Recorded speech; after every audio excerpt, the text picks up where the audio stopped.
नवरात्र उत्सवानिमित्त तुळजापूर इथं ज्योत घेऊन गावाकडे जाणाऱ्या भाविकाच्या पिकअपचा सोलापूर मंगळवेढा राष्ट्रीय महामार्गावर अपघात झाला।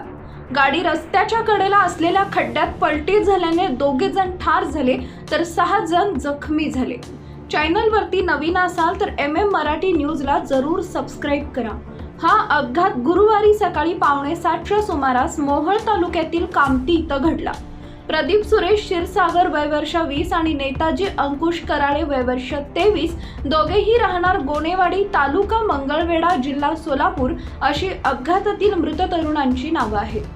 कामती पोलिसांनी दिलेल्या माहितीनुसार नवरात्र उत्सवानिमित्त मंगळवेढा तालुक्यातील गोनेवाडी येथील पिकअप श्री क्षेत्र तुळजापूर इथं ज्योत आणण्यासाठी गेली होती। त्यामध्ये अनेक तरुण होते। गुरुवारी सकाळी ज्योत घेऊन परत गावाकडे जात असताना सोलापूर मंगळवेढा महामार्गावर कामती खुर्द गावच्या हद्दीत पिकअप कठड्यावरून पलटी होऊन सिमेंटच्या गटारीत पडली। त्यामध्ये प्रदीप क्षीरसागर व नेताजी कराळे या दोघांना गंभीर मार लागल्याने त्यांचा मृत्यू झाला तर इतर 6 जण जखमी झाले।